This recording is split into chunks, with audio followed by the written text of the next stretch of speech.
जौनपुर से जो हमारा मेडिकल कॉलेज है उसकी कुछ पिक्चर है वो आपको दिखाना चाहूंगी कि जहाँ पे काला पानी तैर रहा है।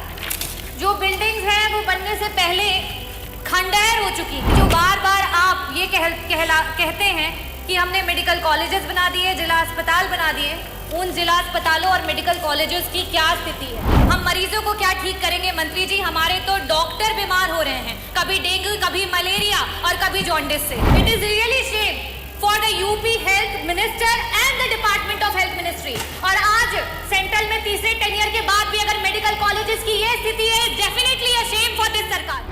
गंभीर बीमारियों से पीड़ित मरीजों के लिए सरकार के द्वारा क्या योजनाएं बनाई गई हैं, उसके रोकथाम के लिए, हमारे गरीब जनता की मदद के लिए? अध्यक्ष जी, बड़ा ही निराशापूर्ण जवाब आया है। मुझे ऐसा प्रतीत होता है कि जब सत्र में पिछले 2.5 वर्षों में आपके विभाग के द्वारा जब भी प्रश्न पूछे गए हैं तो आपका एक सेम आंसर है कि हमने इतने जिला अस्पताल, इतने मेडिकल कॉलेज, इतनी डायलिसिस की मशीन, इतने एम्बुलेंस।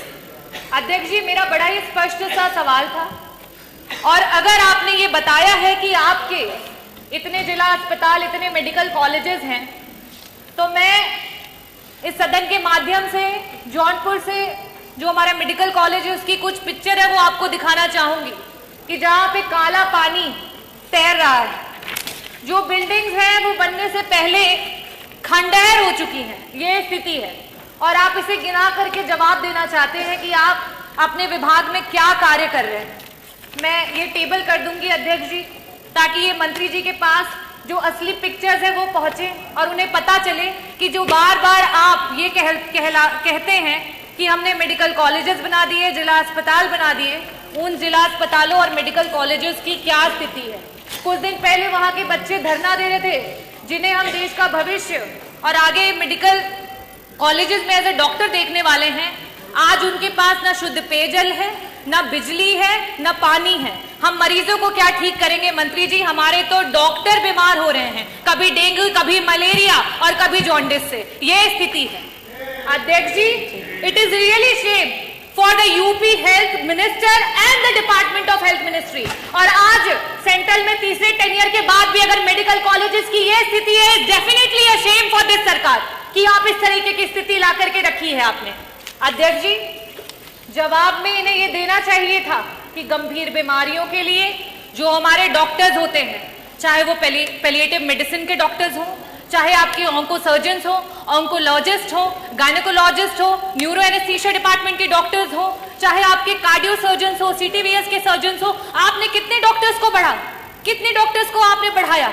आज पेशेंट्स के अनुपात में आपके पास कितने आईसीयू के बेड्स हैं, कितने वेंटिलेटर्स हैं? अगर ये जवाब आता तो वाकई मुझे लगता कि आपके विभाग को कोई जानकारी है और सही में आप सरकार की और जनता के लोगों के लिए कुछ काम कर रहे हैं। अध्यक्ष जी, मैं वापस से अपने प्रश्नों पे आऊंगी कि मंत्री जी, सिर्फ और सिर्फ आपसे 2 प्रश्न हैं और उसके उत्तर गोल गोल ना घुमा करके सीधी तरीके से बस बता दीजिए कि आज उत्तर प्रदेश कैंसर जैसी बीमारी में देश में टॉप कर रहा है। ये प्रदेश आज इस समय वर्तमान में 2024 में हमारे पास कैंसर के 16 लाख मरीज हैं और हर वर्ष 2 लाख मरीज आपके बढ़ते चले जा रहे हैं।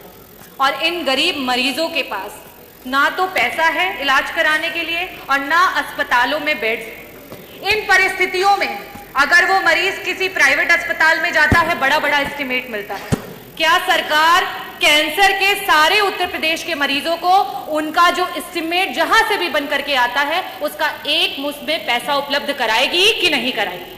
मेरा दूसरा सवाल है मंत्री जी कि आज जब आपने जवाब नहीं दिया कि आपके पास सुपर स्पेशलिटी के डॉक्टर्स कितने बढ़ गए हैं, पेशेंट्स के अनुपात में वेंटिलेटर और आईसीयूज कितने हैं, तो इन परिस्थितियों में जितने भी आपके प्राइवेट उत्तर प्रदेश के हॉस्पिटल्स रन कर रहे हैं जहां पे वेंटिलेटर्स और आईसीयू की सुविधा उपलब्ध है, उनको पीपीपी मॉडल पे, सरकार तो पीपीपी मॉडल पे बहुत काम कर रही है, जगह जगह पर आप इसके बारे में एडवर्टीजमेंट्स करते रहते हैं। तो आईसीयू और वेंटिलेटर, क्योंकि ये ऐसे मरीज होते हैं, ब्रेन हैमरेज के मरीज होते हैं, इनके पास समय नहीं होता है, मंत्री जी, अगर एक्सीडेंट हो गया, आज बीपी बढ़ गया और ब्रेन हेमरेज हो गया तो तुरंत उसका ऑपरेशन होना है, लेकिन उनके पास पैसा नहीं होता, ना वेंटिलेटर पे देने के लिए, ना उन वेंटिलेटर्स पे रहने के बाद।